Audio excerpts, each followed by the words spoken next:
Hi guys, it's Aegis here. So today I'm here with another Gundam card game deck profile, and this time I'll be covering another type of blue-red, which is instead of focusing on the cyber new type, it's more focused on the actual new type. So the build is actually quite different to the one that I previously do.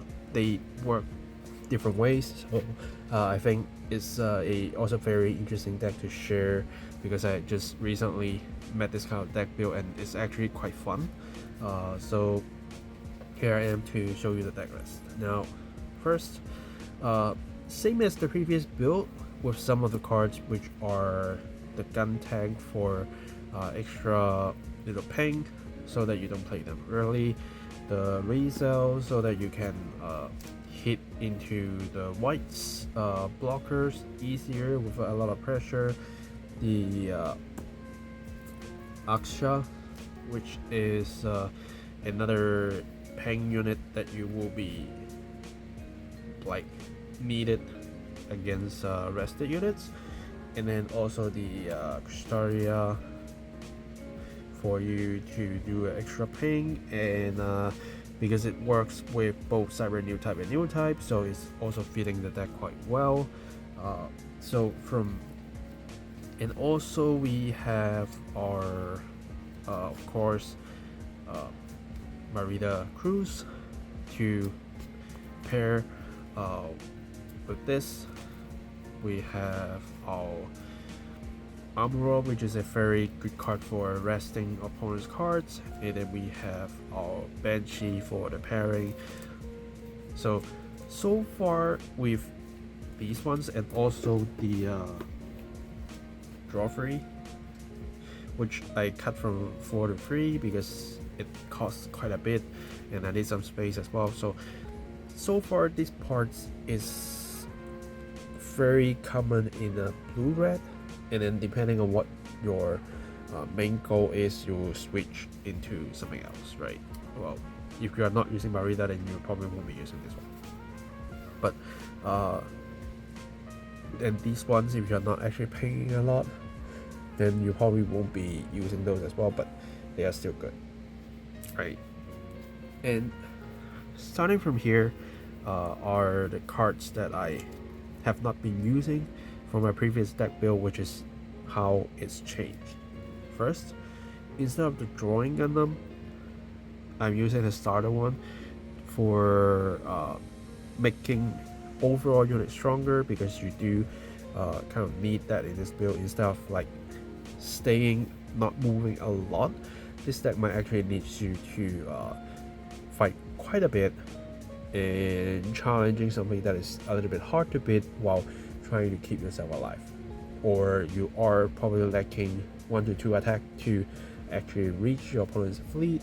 Then you can just destroy them with this ability.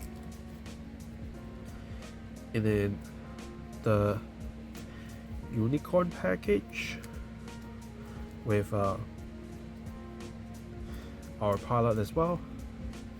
So these are your very main attackers, and this one, the destroyer mode, can come up for free basically if you have a unicorn mode and linked with the pilot.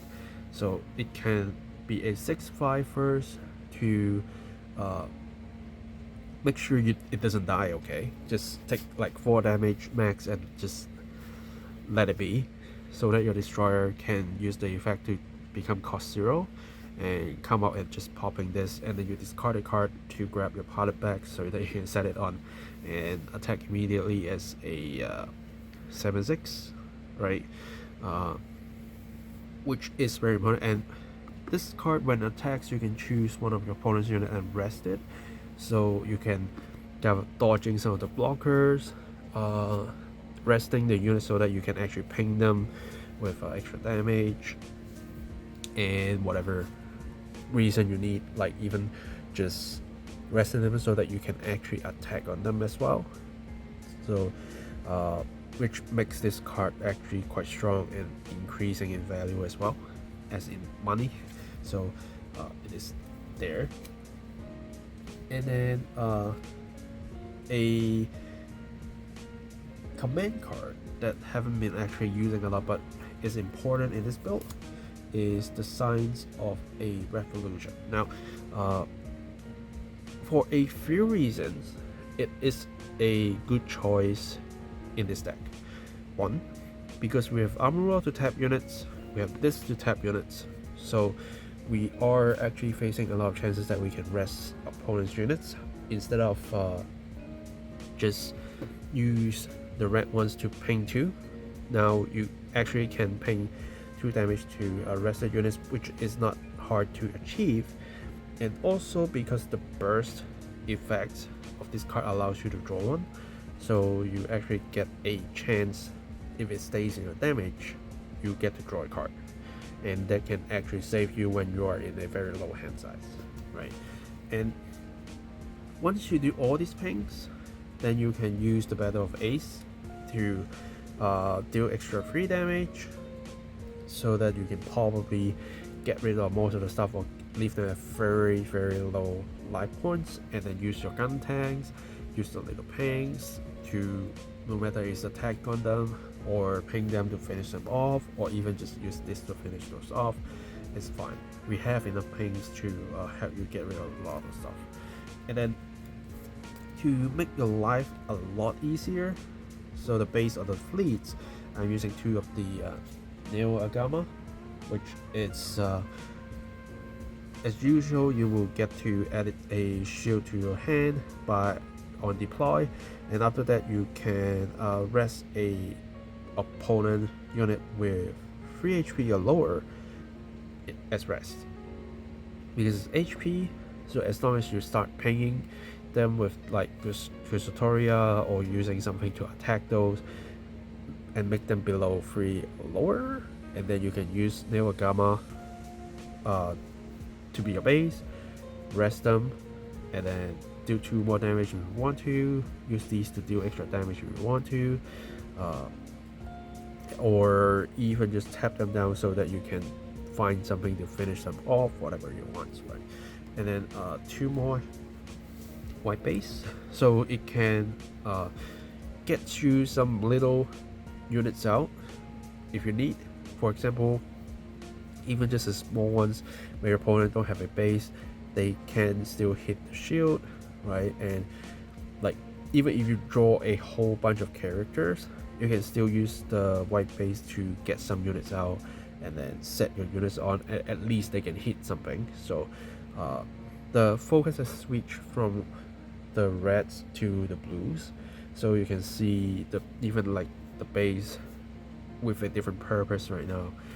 Instead of just a little ping, now we actually try to tap our opponents down, fill out our board with more units so that they need to kind of find ways to get rid of it. And once they start acting and trying to get rid of your stuff, because they will be rested, your Signs of Revolution, your gun tank, your Aksha will start giving them damage, and then your Cusatoria, your Marita, your Battle of Ace will help you take care of the rest. And when you get to a later point, you can use your Banshee Destroy mode to do multiple attacks. As long as you have 12 cards to from your drop to return to your deck, you can just make it stand and make it to attack first, which basically get rid of most of the problem of yours. If you have like 24 cards in your drop, then you can just put 12 back and then put 12 back to use it 2 times, and it can be your finisher, right? So and by having a Unicorn Gundam Destroy mode, you are actually making your life a lot easier. Even though we do have like little pings, and then do a little bit more with the Battle of Aces to get rid of a lot of units, but sometimes they just stay standing and finding the right time to strike you all with all their forces. You have the chance to strike them before they actually get there. So it's a different style of playing blue-red, because the last version my focus is on the reds, on Neo Zeon with Cyber Newtype, with getting a lot of units out that are in Neo Geo to like get rid of opponents' suits by just attacking them, dealing them with a little bit of damage so that we can fight a bit easier, and then use the combat command to deal to against like early threats. But this one, the playstyle is a little bit different. It actually plays at a later game, which I think from what I see recently, like not a lot of very early attacking units, unless you're playing like a red green rush kind of thing, is going to give you that kind of headache. But even those are coming out, you still have a chance to wait for the sign of revolution to actually strike them down as well. So it's been alright, and I've been seeing people how interacting with the Unicorn Gundams is actually quite fun as well, which again is a different style of playing with the deck. So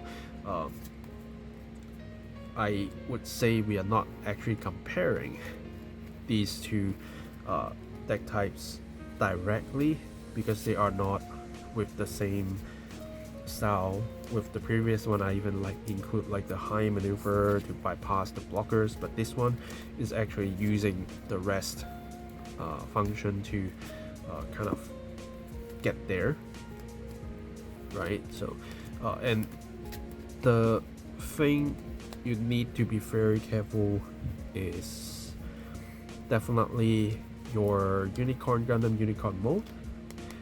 Make sure if you have this in your hand, and when you have this set, make sure you don't take more than 5 damage. If your opponents ping you, then well, this can't be helped, but at least on your part, make sure you don't make it destroy just by battle.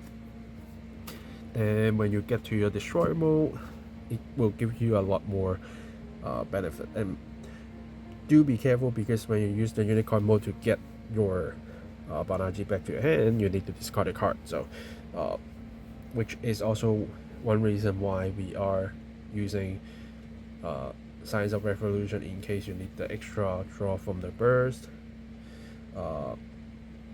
And when you actually set Banaji, you can get to draw a card as well, so you will be able to, because it's on link, you can get to draw a card, so you can kind of cancel that part for the cost like given to you as in damage, and then set it on the destroy mode again to draw another card, which is a very good combo to do.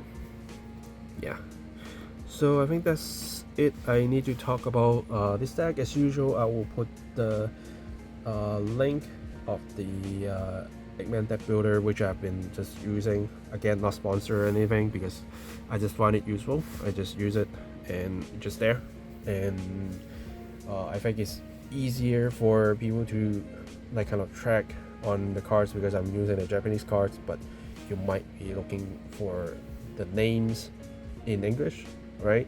So there is always the deck list in the description, so you can check it out. And if you have any questions, you can ask in the comments down below. Yeah, I think that's it for this video. Subscribe for more deck profiles, unboxings, and hopefully, again, I keep saying that, hopefully deck fights that can come out soon. So far I don't have a chance to actually do any of those yet, but maybe in the future I can. If they are, they will be up and you will see them. And maybe you are actually coming from the future, and then you just see this list, and then you find me actually doing it already. Who knows, right? Yeah, so I think that's it for today. Thanks for watching, guys, and I will see you guys in the next video. Signing off.